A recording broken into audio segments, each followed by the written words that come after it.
Hi hello welcome to MB creative talks. So ఈ video చూసే ముందు లైక్ చేయండి, షేర్ చేయండి అండ్ కామెంట్ చేయండి అండ్ సబ్స్క్రైబ్ చేసుకోవడం మర్చిపోవద్దు. ఇంకా మరి టాపిక్లో వెళ్తే, నిన్న ఆంధ్రప్రదేశ్లో సంచలనం సృష్టించిన ఒక ఘటన గురించి మాట్లాడదాం. మొత్తం జిల్లాలని డార్క్లోకి నెట్టేసిన ఒక పెద్ద పవర్ అవుటేజ్. నిజానికి ఏమైందంటే, నిన్న మధ్యాహ్నం 2 గంటల సమయంలో విశాఖపట్నం, విజయవాడ, తిరుపతి వంటి పలు ప్రాంతాల్లో పెద్దగా పవర్ కట్ జరిగింది. ఈ అవుటేజ్ దాదాపు 4 గంటల పాటు కొనసాగింది. లక్షలాది మందిని ప్రభావితం చేసింది. హోముల నుండి హాస్పిటల్స్ వరకు, ట్రాఫిక్ సిగ్నల్స్ వరకు అన్నీ నిలిచిపోయాయి. ద వరస్ట్ పార్ట్ ఏంటంటే, చాలా essential services including water supply మరియు ఎమర్జెన్సీ కేర్ తీవ్రంగా ప్రభావితమయ్యాయి.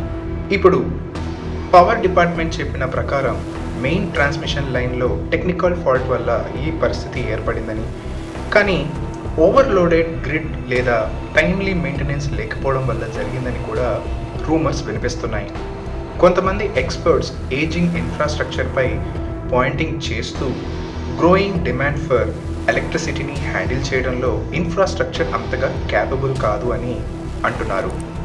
కానీ ఇక్కడ ఆగిపోకూడదు. ఈ పరిస్థితి కొన్ని క్రూషియల్ క్వశ్చన్స్ని తెస్తుంది.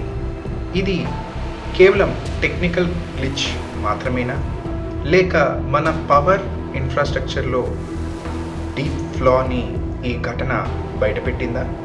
సర్కార్ మరియు పవర్ అథారిటీస్ ఒక స్టేబుల్ మరియు రిలయబుల్ పవర్ సప్లై కోసం సరైన చర్యలు తీసుకుంటున్నాయా? బెటర్ ప్లానింగ్ మరియు మెయింటెనెన్స్తో ఈ పరిస్థితిని ప్రివెంట్ చేయవచ్చా? ఈ అవుటేజ్ డైలీ లైఫ్పై ఎలా ఇంపాక్ట్ చేసిందో మీ ఇమాజినేషన్లో ఆలోచించండి.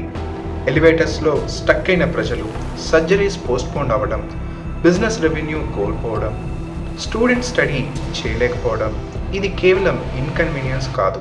ఇది లైఫ్లో యొక్క ప్రతి ఆస్పెక్ట్ని ప్రభావితం చేసిన ఒక క్రైసిస్.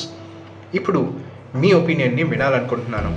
ఈ ఇష్యూని అడ్రస్ చేయడంలో సర్కార్ సరైన చర్యలు తీసుకుంటుందా, లేదా ఇక ఎక్కువ చేయాల్సిన అవసరం ఉందా? భవిష్యత్తులో ఇలాంటి ఇన్సిడెంట్స్ని ఎలా ప్రివెంట్ చేయవచ్చో మీకేమైనా సూచనలు ఉన్నాయా? ఈ ఫెయిల్యూర్ని అకౌంటబిలిటీ ఉండాలా? ఉంటే దాన్ని ఎవరు బాధ్యతలు? మీ ఒపీనియన్ చాలా విలువైంది, కాబట్టి మీ ఆలోచనలు కామెంట్స్లో పంచుకోండి. ఈ డిస్కషన్ని ఇన్సైట్ఫుల్గా చేసుకుందాం మరియు ఇలాంటి క్రైసిస్ మళ్ళీ జరగకుండా ఎలా ఎన్ష్యూర్ చేయవచ్చో చూద్దాం. Thanks for watching.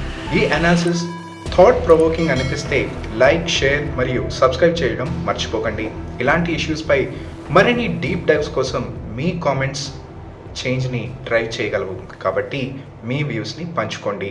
ఈ వీడియో నచ్చితే లైక్ చేయండి, షేర్ చేయండి అండ్ మోస్ట్ ఇంపార్టెంట్ సబ్స్క్రైబ్ చేయండి and stay tune to more updates of MB analysis.